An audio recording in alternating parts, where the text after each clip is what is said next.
السلام عليكم ورحمة الله وبركاته. ازيكم عاملين ايه؟ يا رب تكونوا بخير وبصحة وعافية. الفيديو ده هنعمل فيه ايه؟ مش حاجة جديدة، انا لسه عاملاها من قريب وعامله لكم بيه فيديو. هنعمل مع بعض الجبنة القريش البيتي، بس انا المرة اللي فاتت عملتها بالشاشة وطلعت حلوة جدا جدا، لذلك انها اتطلبت مني، الولاد عايزينها وحبوها جدا، طعمها مميز عكس الجبنة القريش اللي بتجيبيها من بره خالص. حاجة بيتي نظيفة بلبن طبيعي، كمان نظافة. بس انا المرة دي جبت الحصيرة اهي. المرة اللي فاتت عملتها عملتها من غير حصيرة. المرة دي انا اشتريت الحصيرة اهي. الحصيرة يا جماعة مش غالية، اللي عايز يعمل جبنة قريش ويجيب الحصيرة كلها ب25 جنيه. وغسلتها طبعا، ومحضرة المرة دي 3 كيلو لبن. 3 كيلو لبن جاموسي، يا من اللبان يا من حد جنبك عنده البهايم، الجاموس عفوا، بيحلب اللبن بيديهولك طازه كده. لكن لبن علب قلنا لا، استحاله ما يتعملش بيها كده. انا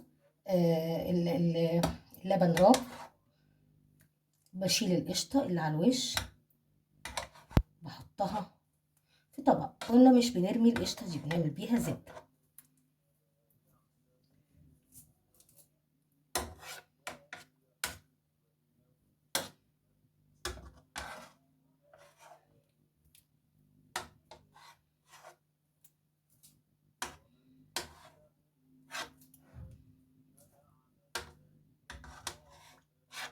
ان شاء الله هعمل لكم فيديو السمنه البلدي واسيحها تبقى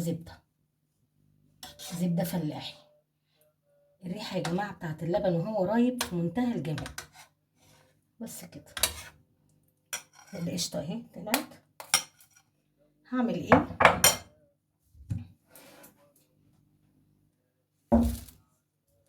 هجيب الحصيره على صينيه كده،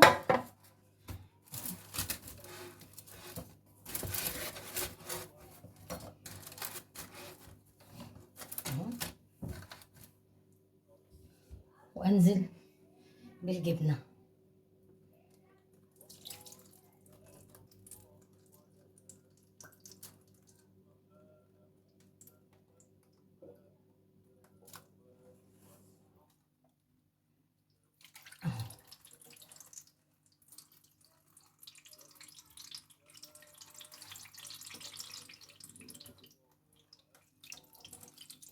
قلنا الشرش ده ما بيترميش، اللي بيطلع من اللبن. ما شاء الله ما شاء الله.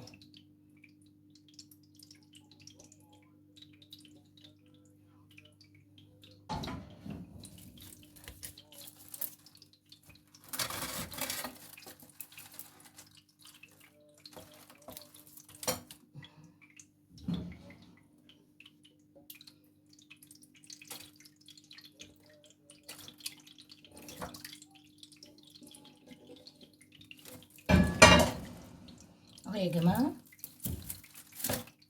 حطيت الجبنه في الحصيره، هتظبط اكتر من قطعه الشاش.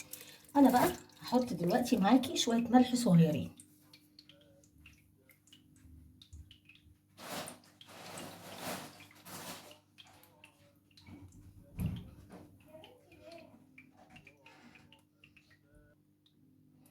او هحط شويه ملح صغيرين جدا،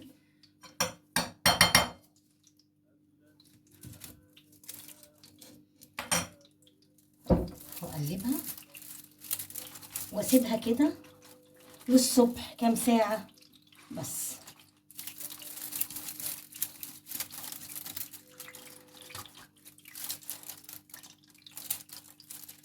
اقلب بس الملح، في بيحب بالملح كتير وفي ما بيحبش الملح كتير. هقلب الملح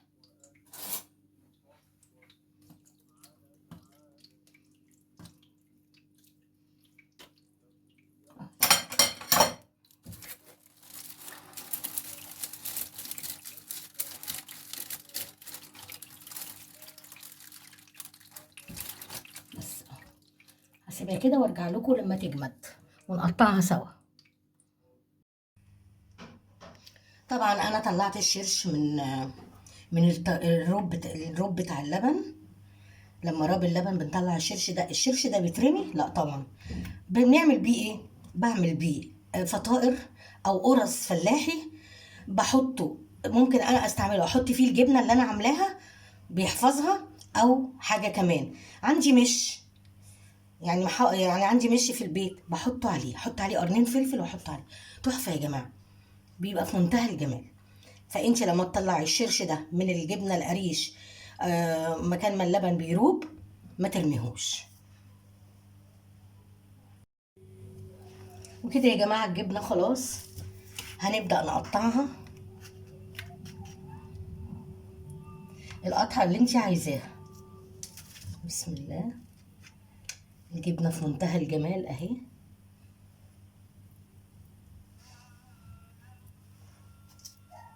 نقطع اصغر شويه، حابه اوريها لكم، اوريكم الطراوه بتاعتها.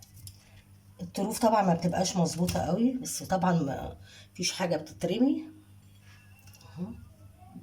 عملنا مع بعض الجبنه القريش بالحصيره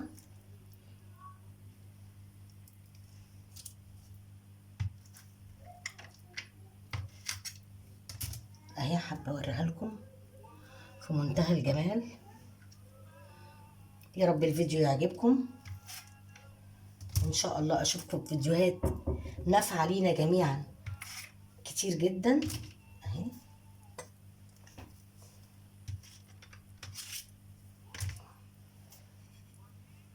اشيل الطروف دي.